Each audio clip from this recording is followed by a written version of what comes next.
ಮನುಷ್ಯನಿಗೆ ಜೀವನದಲ್ಲಿ ಶ್ರೇಷ್ಠ ಸಂಪತ್ತು ಯಾವುದು ಗೊತ್ತಾ? ಉತ್ಸಾಹ. ಹೌದು. ಮಹಾಭಾರತದಲ್ಲಿ ಬರುತ್ತೆ, ಯಕ್ಷ ಪ್ರಶ್ನೆ ಅನ್ನೋ ಸಂದರ್ಭ ಬರುತ್ತೆ. ಯಕ್ಷ ಪ್ರಶ್ನೆ, ಆ ಯಕ್ಷ ಯಮಧರ್ಮರಾಜ, ಧರ್ಮಕ್ಕೆ ರಾಜ ಯಮಧರ್ಮರಾಜ, ಅವನೊಂದು ಕೊಕ್ಕರೆಯ ವೇಷದಲ್ಲಿ ಒಂದು ಸರೋವರದಲ್ಲಿ ಕೂತಿರ್ತಾನೆ. ಈ ಧರ್ಮರಾಜನಿಗೆ ಬಾಯಾರಿಕೆ ಆಗುತ್ತೆ. ಸಹದೇವ, ಬಹಳ ಬಾಯಾರಿಕೆ ಆಗ್ತಾ ಇದೆಯಪ್ಪ, ಸ್ವಲ್ಪ ನೀರು ತೊಗೊಂಡು ಬಾ. ಸಹದೇವ ಬಿಂದಿಗೆ ತೊಗೊಂಡು ಹೋಗ್ತಾನೆ. ಅಲ್ಲೇ ಒಂದು ಕೊಳ ಇರುತ್ತೆ. ಆ ಕೊಳದಲ್ಲಿ ನೀರು ತೊಗೊಳ್ಬೇಕು ಅಂದರೆ ಆ ಕೊಕ್ಕರೆ ಇವನ ಪ್ರಶ್ನೆ, ಇದು ಸರೋವರದ ಯಜಮಾನ ನಾನು, ನನ್ನ ಪ್ರಶ್ನೆಗಳಿಗೆ ಸರಿಯಾಗಿ ಉತ್ತರ ಕೊಟ್ಟವ್ರಿಗೆ ಮಾತ್ರ ಇಲ್ಲಿ ನೀರು ತೊಗೊಳೋಗಿ ಬಿಡ್ತೀನಿ.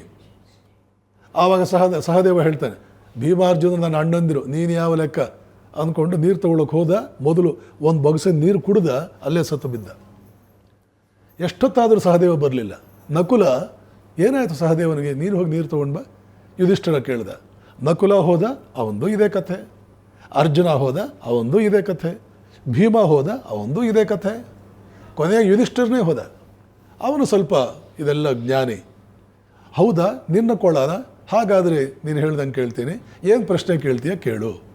ಒಂದು 25-30 ಪ್ರಶ್ನೆ ಕೇಳುತ್ತೆ. ಆ 25-30 ಪ್ರಶ್ನೆ, ಅದಕ್ಕೆ ಅವನು ಕೊಟ್ಟ ಉತ್ತರ ಟೆಕ್ಸ್ಟ್ ಬುಕ್ ಮಾಡಿ ನಮ್ಮ ಮಕ್ಕಳಿಗೆ ಹಂಚಿದರೆ ಈ ದೇಶದಲ್ಲಿ ಭ್ರಷ್ಟಾಚಾರ ಇರಲ್ಲ, ಈ ದೇಶದಲ್ಲಿ ಸೋಂಬೇರಿತನ ಇರಲ್ಲ, ಈ ದೇಶದಲ್ಲಿ ಪ್ರತಿಯೊಂದು ಬೆನಿಫಿಟ್ಗೂ ಭಿಕ್ಷೆ ಬೇಡುವ ಆ ಭಿಕ್ಷುಕನ ದೈನಂದಿನ ಸ್ಥಿತಿ ಇರಲ್ಲ. ಹಲವಾರು ಪ್ರಶ್ನೆಗಳಿದೆ, ಅದನ್ನು ನಾನು ಹೇಳೋಕೆ ಹೋಗಲ್ಲ. ಒಂದು ಹೇಳ್ತೀನಿ, ಜಗತ್ತಿನಲ್ಲಿ ಅತ್ಯಂತ ಶ್ರೇಷ್ಠವಾದ ಸಂಪತ್ತು ಯಾವುದು?